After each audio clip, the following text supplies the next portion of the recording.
Hey, what's going on everyone? Big Bob at Tales of a King. Today we have a special edition, Tales of a Queen. We're in Los Angeles, California. We're going to speak with Lydia Reyes, owner of Biker Chicks Inc. You guys stay tuned. Queen life.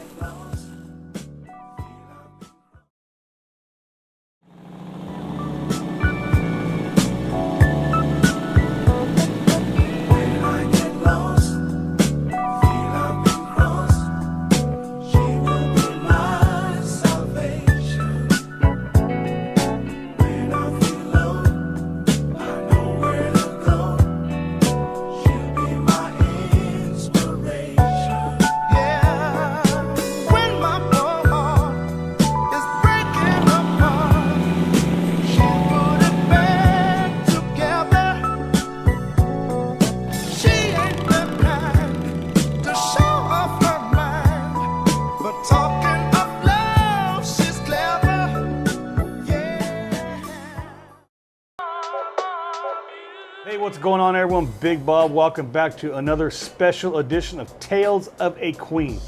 Today we're in Los Angeles, California. We're going to be speaking with Lydia Reyes, owner of Biker Chicks Inc. Lydia, thank you for having us. Hi Bob, thank you for having me. So a lot of people know who you are. You're very well known on the social media. You're very well known in the community as a whole. How did you get into riding motorcycles? Well, it happened many years ago. My husband, he's the one that got me into riding. He decided one day he wanted to go take the test and the course, actually, the riding course. With Did you guys do it at the DMV or at like No, we went to Cerritos College. Yes, I did mine. Yeah. And I tagged along, and you know, we took the course. I told this story so many times already, and it's funny every time I tell it because I always show off because I passed the course, the test, and him and his brother did it. Not the first time, at least. So yeah. I was like, "Yep, that's, you know." That's right. But yeah, that's how I got into it. I've never before that I had never been around bikes. Oh, wow. I've seen them. You know, I used to see them around, but it wasn't something that I grew up with. It wasn't something that I said like. I mean, obviously, they're intriguing, but right. You know. It was never something that I said I'm gonna grow up and be a biker one day, you know. But so yeah, that's what happened, and we've been riding ever since. Did you do the test just to do it, or did you have the goal in mind to actually ride? No, we had the goal to actually ride. It took a couple, I want to say maybe a couple years before we actually started riding. You know. Okay. Getting the bike, and we started with right. Kawasaki Ninjas, but it was fun. I mean, when I took the class, it was super intimidating. Yeah. Especially because I'm short, so I didn't know if I was going to be able to reach the floor with the bikes.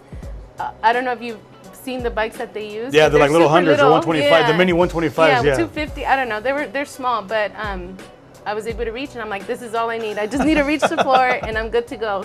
And yeah, I took the class. Edgar's always saying that the teacher had the hots for me, and that's why he passed me. No, but I know when I did mine. Skills. when I did mine, it was at like an Outs Club or something out there in the desert, and they were like, "You pay, you're gonna pass." And people failed. They came back the next week, and I mean, they legitimately passed, but they were like, so. But yeah, they had the little mini little bikes. I could see you on one of those. But I used to ride to the class on my Harley. Oh, really? I was like, "Are we okay?" He's like, "Yeah, you can ride." I was like, "Oh, okay." Oh, so you already knew. You just had to take it to pass. Yeah, I just took it because I thought it helped my insurance. I mean, you should have your license, but it wasn't amazing difference. Yeah, I mean, it's always good to right. have it, to be legit. Yeah. Because I've been pulled over at times where the cop literally just wanted to see my license. He's like, "Let me see your license." Way. He's That's like, just... "Okay, you got your M." All right. I was like, "All right." Huh. Yeah. I still haven't been pulled over. No? No. Oh man, I've been not a lot, but enough be to like, where. But they don't pull me over. Yeah. So now, how long did you ride a street bike for? Wow, we had that for maybe like 10 years. Oh wow. Yeah, and it wasn't like we rode all the time.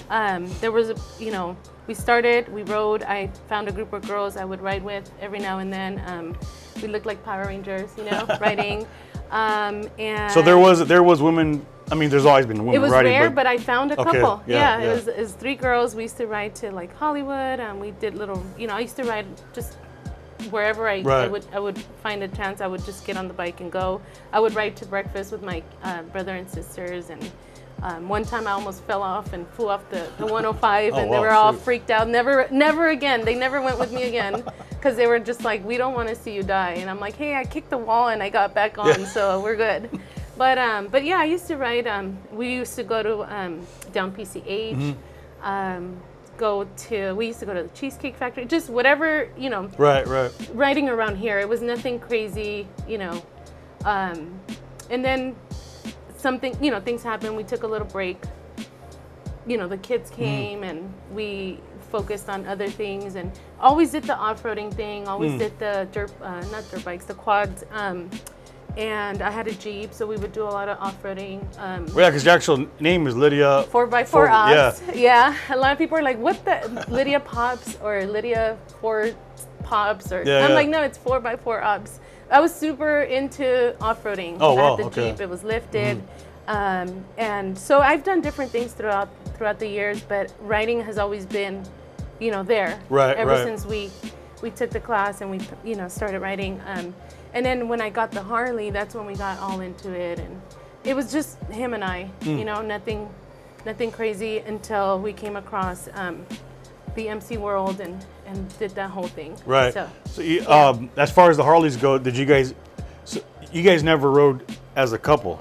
You did, but separately? oh no, we always rode as a couple. But on your Always. own bikes? Yeah. Yes, I mean, yeah. like me riding on Yeah. the back? Yeah, I did. I Oh, rode on okay. the back. I hated it because it was, it was not only uncomfortable on a street bike, but I was always like just freaking out because I didn't have the control. Oh, okay, yeah. But I did have my own, my own bike, and then I would go with him. Right.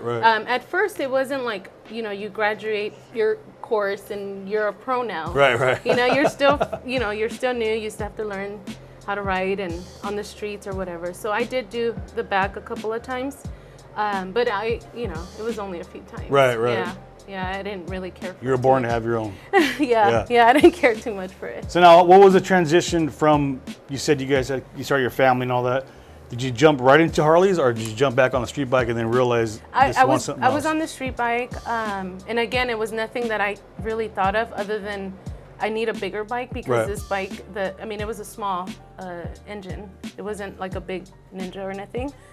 So I wanted something with more power, but it was nothing that I thought I'm gonna go and get myself a big bike. It was actually him that wanted a chopper. Oh, wow. So I was like, a chopper? That's like, what the hell, So he started looking for one, and I'm like, oh my God, okay. If I say a tiny little bit, like, okay, let's go look, I know we're getting it for sure, Like if I kind of agree with it. So of course we did, and we went, and he came home with the chopper, but he wanted me to ride on the back, and I was like, okay. I felt so awkward. I felt like just weird. Yeah. And I'm like, I can't do this. I need my own. So that's when I ended up picking up. We went and started looking for a Harley, and I picked up the 1200. Okay. Yeah. Is that the one that ended up sporty being turquoise? turquoise? Yes, Okay. yes. I'm like, I have to have my own color. Right. So I ended up plasti dipping that, and that was the beginning of the Harley world. Wow. Yeah.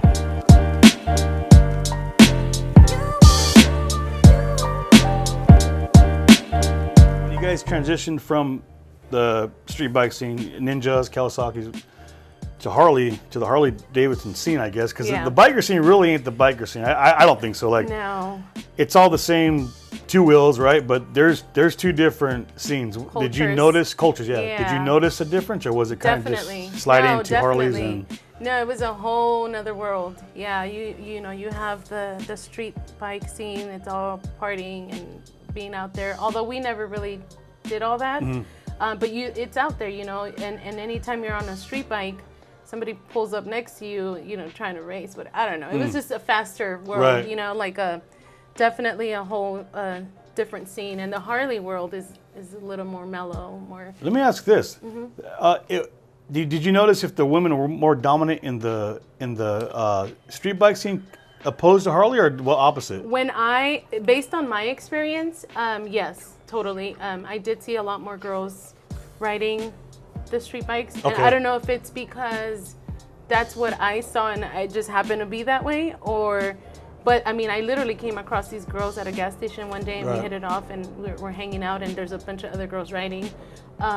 In the Harley world, it took me a while before I started seeing the girls that I met at first. Right. But there was girls in both. Not as many as today, but you know, there was. I think that in the street bike world, definitely you did see it a lot more at that time. It may be because I was around that more. I don't know. And that was about what, early 2000s? Early 2000s. Yeah, because I remember, I can Yeah. remember seeing more women or ladies on street bikes than Harleys. Even now, just thinking about it, like, oh, yeah, on the freeway or in the streets, whatever. Definitely. I didn't really see many. To me, and not being a chauvinist or nothing, but it was weird Yeah. seeing women on Harleys Right. back then. Right. I was like, oh, and, damn. and you're not the first person to say that. I've had a number of people telling me that to see a woman on a Harley before was more of a weird thing. Because Almost like a sight. You're like, oh, yeah. shit. Or well, that and I know I've been in trouble for saying this before, but you couldn't tell a lot of times if it was a male or female because automatically you think Harley and you think, you know, masculine. Yeah. But with the street bike, I think it's just the way that you sit on the bike, you know. Yeah. You could tell it's a female, you know.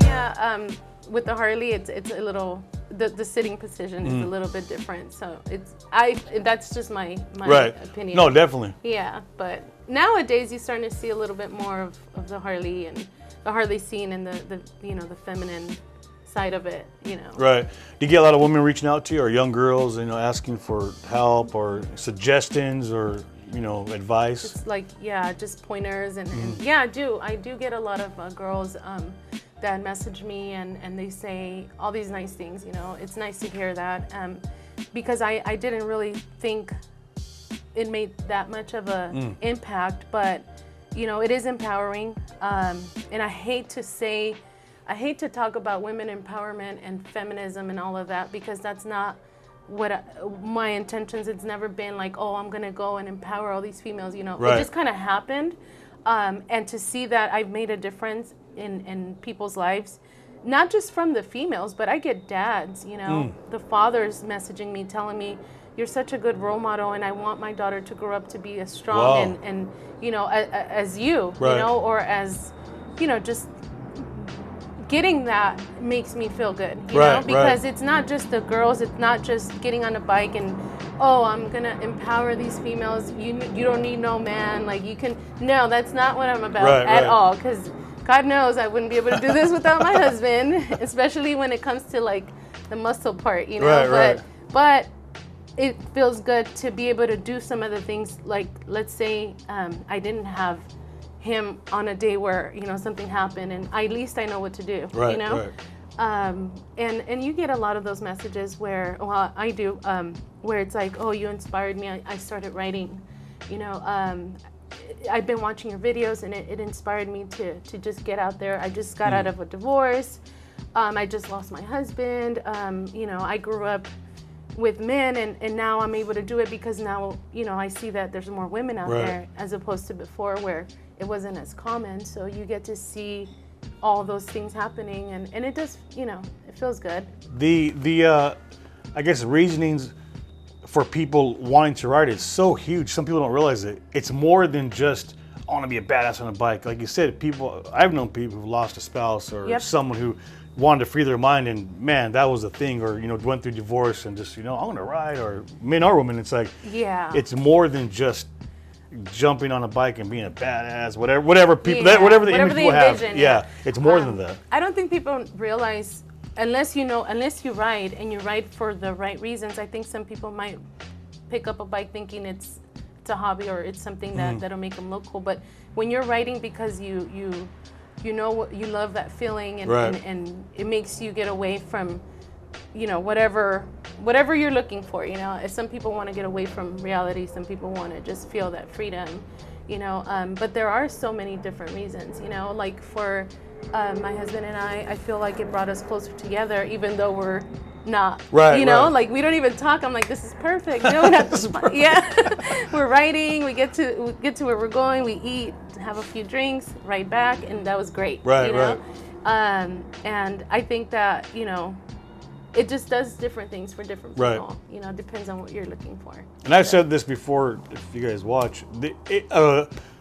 I call it a loop. Where we're from. It's like 8 miles. You just go around the desert. okay. But it's like a 10, 15 minute, 20 minute ride.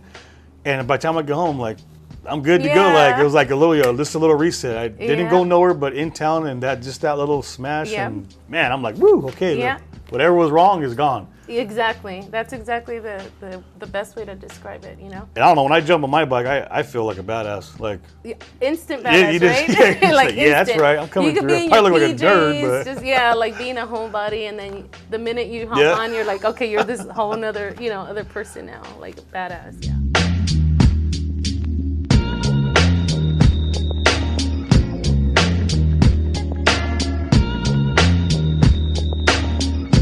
as far as Bikers Chicks Inc. Biker Chicks such a Inc. tongue You almost twister. had it. That what is exactly do you guys do? Okay, so with Biker Chicks Inc., it literally started off as a Instagram page, you know, back in 2016. And what I wanted to do was have a platform where I can connect with other females to do that, to connect, to write, to just get together and you know, just whatever, hang out, you know. So it wasn't nothing but just like a When I first started it, it was just that. It was just to a literally page. connect with other Yeah, women. and Right? I had started a Jeep page, and I had done that with the Jeep world, you know. I started a SoCal Jeep Girls, and, you know, I would connect with other girls that would write Jeeps, Okay. and other guys too. It wasn't just girls. I did that, and that's how that got started. And then I started thinking, like, well, you know what? Being that this community, you know, I saw the potential that there is to be able to help in different ways, Right. not just ride around and, you know, look cute or whatever. And I decided to form the nonprofit. And a buddy of mine, of ours, helped put that together. He was like, well, you could do this, you could do that. So there's a lot to a nonprofit. A lot of people don't realize how hard it is to even get one, you know, to get it approved and all the paperwork. And so it was a lot. It was a long process, but I got it, you know, and I started working towards helping the animal community. That's kind of what I focused on at the Okay. beginning, helping, because for years we had a business, Edgar and I, and there's so many things that we've never talked about in the past. I mean, I've mentioned it, but Right. so I was always into the dog world, Okay. you know. We opened up a business. It was called SoCal Grooming. I learned how Really? to do the yeah. Oh, wow, Yeah, wow. I was a paralegal for many years. I was just done with it. I'm like, these people are crazy. I don't want to do this no more. He's like, why don't you just learn the grooming? Because at that time I was making dog clothing. I learned how to do the silk screen. I've always had hobbies. Wow. So I learned how to do the silk screening. I started making doggy shirts. All the young ladies take notes. Yeah, so we did that, and that led to the grooming, and we Edgar bought a van and put it together. He did the whole you know, equipment and solar powered, and it was a pretty nice van. Wow. And we I started doing that for a while, and we ended up buying a shop in Santa Clarita. And long story short, like the dog whisperer, Cesar Milan, he came in the shop. and- Really? yeah, and we were his groomers, and he was down the street. His ranch was down the street Yeah. from us, and we had all these celebrity dogs. It was crazy. It was a good experience. Yeah. So that's kind of So you were good at it then, obviously. Oh, I was a badass groomer. Yeah, I used to dye their hair, paint their Really? nails. It was crazy. Wow, it was I didn't fun. know. Yeah, it was fun. I used I to just do all. learned Yeah, something. I know. I was always into that. Yeah, and but because I used to drive there from here to Santa Clarita every day. Oh, wow, okay. And then I had my two little ones. That's something that a lot of people don't know. Right. I am a regular person. I do have a family. I did raise kids. A regular yeah, person. Yeah, I know yeah. some people have like this, which is not a bad thing. I do it too. Yeah. Image of like what we do or what least we you are, put and it they out there. forget. Yeah. Or they don't realize. Like, oh well, damn. Yeah, Not we're- yeah, it's regular, funny. yeah, I don't I've know, done that right. too. I'm like, oh shit, they Yeah. have kids, or oh they have a Yes. job. Yeah, they work. Yeah, I know. So did all that, and then it became too complicated, and we ended up selling the shop. And, But I continued the whole, like, because I would groom dogs for charity. I would do a lot of charity work to be able to, like, get the dogs adopted. And so we would team up with different people and all of that. So when I started the nonprofit, it was kind of like to give back to that. And I did that. I would have events at Harley, different Harley dealerships, hogs and dogs, and just fundraisers to be able to collect dog food, blankets during the winter time. How would those do? Just curious. It wasn't something that was like crazy, but people would show up. They would show up with their dogs. I was curious. Yeah. They would take their dogs. A lot of people that ride with their dogs would show up with I think that's. I love that. Actually. I know, like me too. So I would see that. I'm like, yes, like. So there is that out there. Yeah. I was recently thinking about bringing that back. I was talking to Edgar and telling him, I want to get into that again. Just because it's always been something that I've loved. Right. So I'm kind of thinking about it. It's a passion.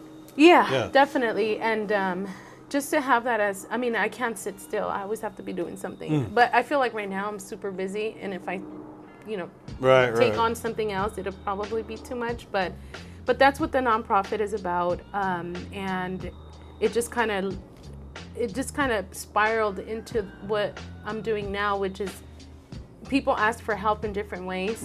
And you being in the biker community, that people will message you, and the power of social media nowadays, you can help, even if it's just a post, like this person needs, to raise money because of this, and then you just put it out there.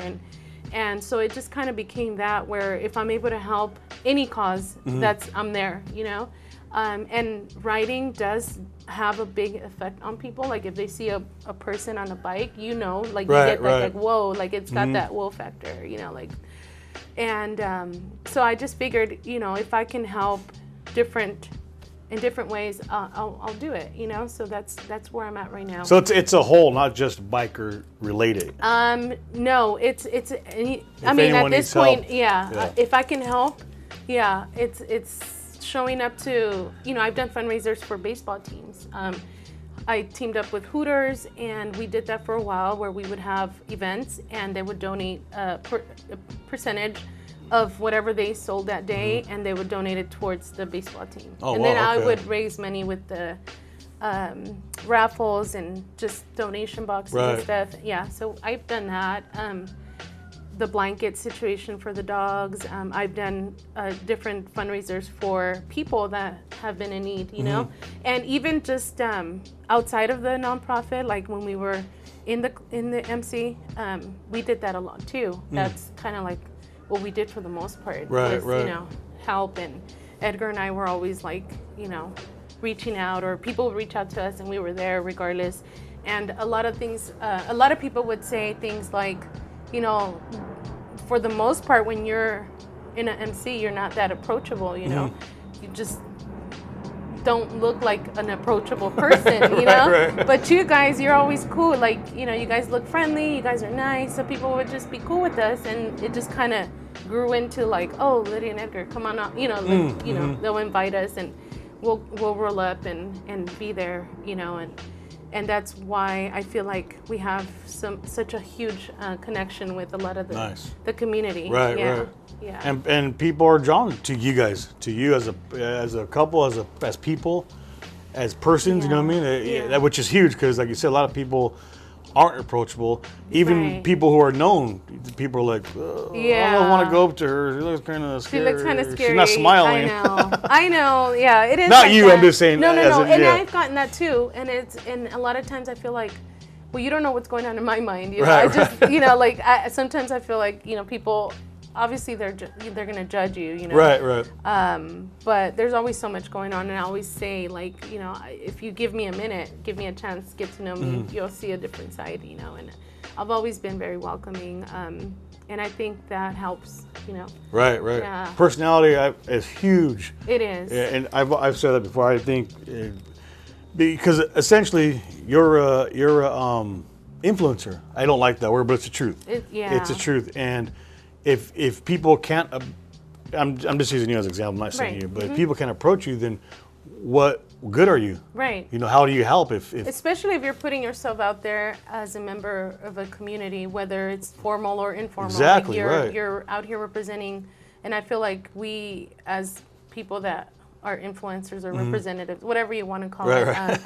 Yeah, I don't think there's no good word that's there going to is make me happy when it comes to that. No, but I mean, but yeah, it is what it is. Right, right. You know, you just have to roll with it and the change and everything that's been going on in the last few years. Some people have, you know, they don't like it. Old school people that have been in the community for so long. Right. I've seen people that have businesses that are always like, oh, you know, I'm an OG. I don't do this social media thing. It's like, well, you should look into it because it Right. can help your business. Right, You know, yeah, or yeah. you know, you can inspire the younger generation to learn the trade and get into this and teach, you know, something positive. You know, things that we know. I feel like a lot of the traditions, the cultures are dying out because everybody's on their phone and not, you know, involved in the community or in ways of that can be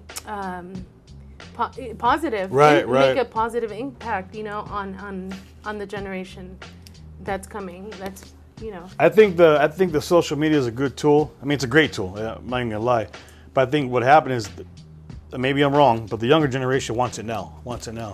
Where me and Julie were talking about this Yeah. over here. You know, we've been what we do. My family, we do 8 years, and we're just starting to see something happen.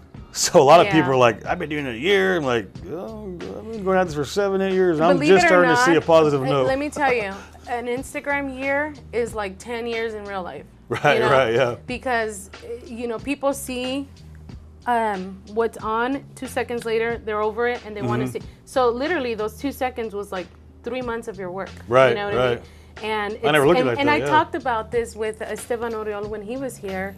And he talked about his photography and how social media has kind of not ruined it, but it's kind of like, you know, it used to be about quality. Mm-hmm. It used to be about you take a picture, you develop it, you know, 2 weeks later the magazine has it and they're publishing Right. it. Now it's like the snap, it's on Instagram like 5 seconds later, a minute later, you know? Yeah. And everybody sees it and that's that. And that moment is over, you know, and it is that. And I feel like, you know, even as me, like for instance, trying to take somebody that's younger, trying to show them, how are you going to show them when it's all like, you know, like, okay, well, we're living now, so we got to hurry up and Right, right. go on to the next thing, you know, and it sucks in a way because there's a lot of entitlement issues. A lot of people feel like they're entitled to the culture, Right, you know, right. but you haven't put in the miles. But you sit on a bike you just literally bought last week, and now you're a biker badass, you know. I gotta agree with you on that one because, Yeah, like I said, I mean, to each their own. right. But, and I've said it before, a lot of people don't realize how long I've been writing because I don't put it out there. I don't feel the need to, but sometimes you got to remind people this didn't happen yesterday. Yeah. This is Yeah. 20 years, whatever in the making, and And you know the crazy part is, and that might be 20 years, maybe nothing compared to some people. That's Yeah. just me. that's You know, your that's just you. experience. Yeah, you know. So but they want to get the same credit for somebody that's put in so much work. right, That, you know, and it's like, why am I not getting the credit? Like, to the point where they'll step on your toes or talk shit, you know, Mm-hmm. and like I could do it, but like it's not about that. It's Right. about the respect and paying homage to the people that have done it before Right, you. right. And in this culture, in the biker culture, I feel like that's important, and you know, it's dying out, you know, because of social media. I mean, how do you pay respect to the culture before you? because everyone's looking for the hottest thing right now. Yeah, how many likes can you get, you know? Now, you're kind of like in the middle because you have this thing, you know, that you're doing, and you do have to grow with the times and Right. move on with the times, right? But how do you keep that happy medium, you know, where you pay respect, but you also do your thing? Right, You know, right. it's hard. It's really hard.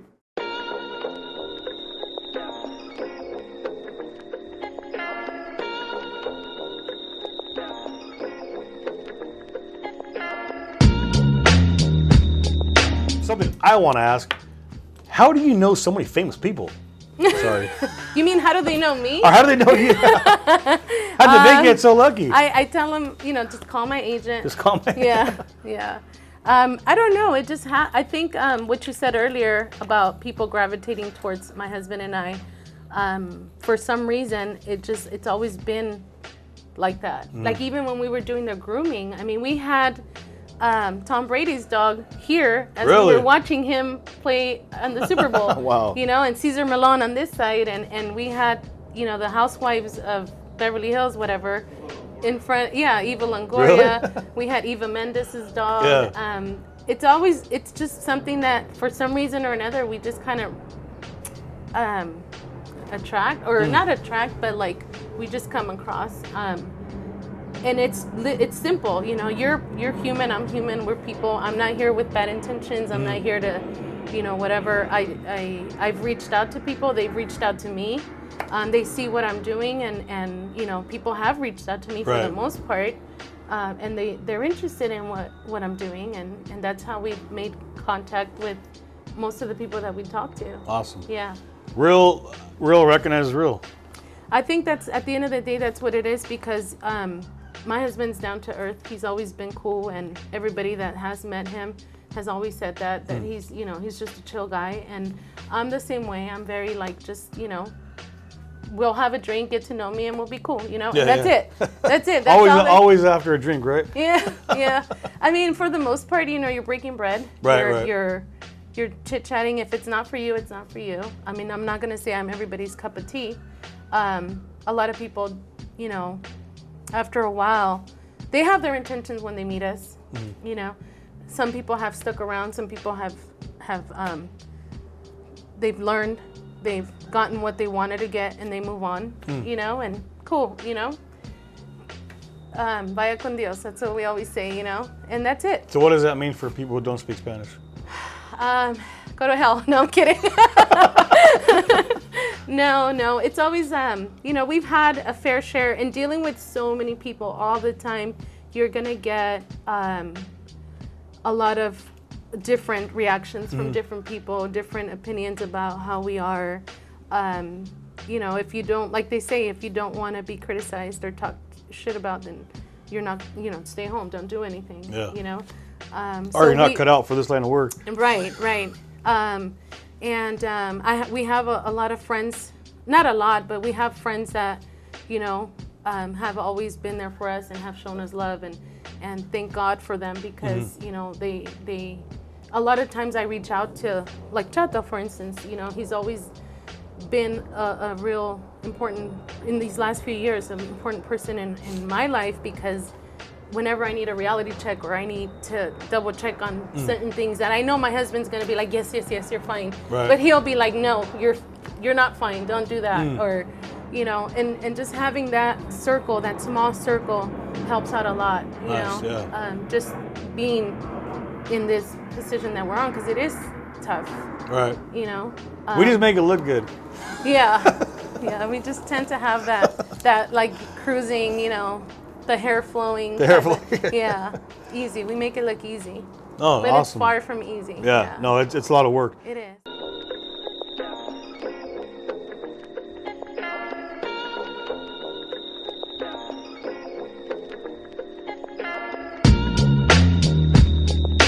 If someone didn't know you, and you were explaining who you are to them, what would you say? What would you what would you tell them who you are and what you're about?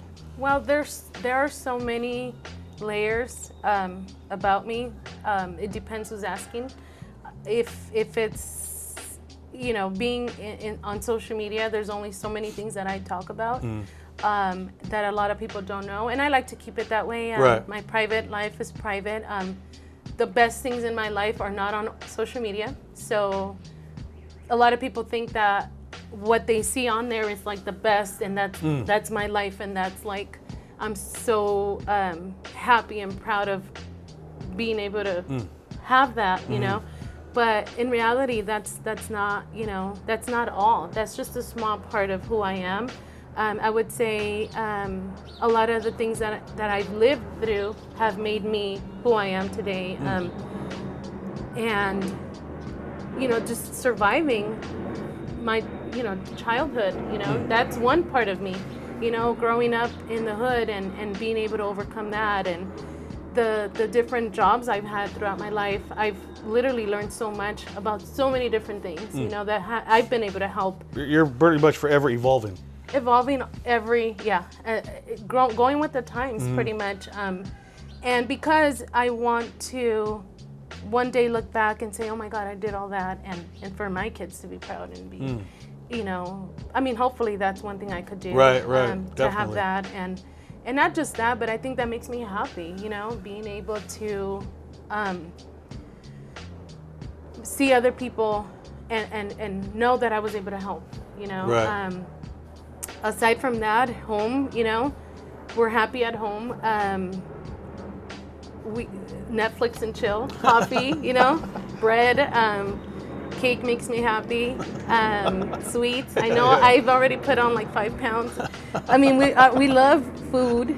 It sucks because now we have to get on a diet, but I've always been about so many different things. Right, I mean, right. I was at one point a workaholic and always working out, and I was like in the best shape ever, and that made me happy. And then next thing you know, I'm just like, okay, like I'm gonna take a break, and it's always something. Right. I'm about so many different things. It just depends on the person, Mm-hmm. Like if you've known me for years and we're friends, you're gonna know, who I am in a different light, Right. But with the community and the biker community, I would say that I'm somebody that you can come to, and whether, I've been burned in the past, I've been treated unfairly, that's not going to stop me from being who I am and extending my hand and Right. being able to help somebody out, whether it's writing or with a fundraiser or sharing on social media or trying to get you to learn, one thing or another. I'm always going to be willing to extend my Nice. hand out. Yeah. Well, we'll end it with this. What is a piece of advice you give to these young ladies trying to come up, who want to ride, who want to learn how to ride, maybe buy a motorcycle? What would your advice be to them? I think the first thing I always say is take the course, learn the right way, just because I feel like that's the safest way to do it. And if you don't know, you can take the course not knowing how to ride, right? Right, yeah. I mean, that's how I did it. I had never been on a bike, so I went and they teach you how to start it from point A to Z, and at least you learn the basics. Right. That's my advice every time, so that you can get at least the concept of what you're doing, because then now you have to go and learn the streets, and how to react in certain occasions, certain situations. But if you're gonna do it because you want to, not because it's a trendy thing to do. Your life is literally on the line. Right. Every time you get on that bike, it's not just a fun thing to do. Like you don't know if you're gonna get back when you leave. You go your life is a lot more in danger in the bike, obviously, because you're not, protected or whatever. But it's never stopped me, I love it. It's a passion. And if it's something that you feel like you're passionate about, then go for it, but do it the right way. That's one thing that I always say to people is do it the right way and do it for the right reasons, Instagram is cool. The pictures are cool, that do you, if you want to post naked, go for it. But for me, that's not it. There's more to it than just that. Right. I feel like we have a duty, we have a responsibility as grown women to make sure that the next generation of biker chicks, is respected and looked at, I guess in a serious, Right. Respectable way. As part of the community, As not part of the just community, yeah. eye candy or whatever you want to call it. Yeah. If you want to, it just depends on what you're looking for. Right. If you want to be treated with respect or whatever, then you have to earn it. Right. Yeah. Definitely. So, and of course, we have our next generation watching us. So be a good example, you know. And you have daughters. I got daughters, yeah. Yeah, I'm sure you are very careful with you know, Yeah. how you raise them, and I wouldn't want for you to look at me and say, what are you teaching my daughters? You know, that's important. I always keep the dads in mind because, you know, I'm very careful, and especially because my dad's watching, Right. you know. Yeah. I know, it's so funny, And huh? yeah, and then my husband too, I wouldn't want to Right, disrespect him either. I mean, granted, again, you know, there's a balance. You know, you could be grown, you can be sexy, you Right. can be everything in a tasteful, respectful way. So, yeah. Well, there it is, guys. Lydia Reyes, Biker Chicks Inc. Hope you Biker guys Chicks enjoyed this Incorporated. special edition of Tales of a Queen. We'll talk to you soon. King Life.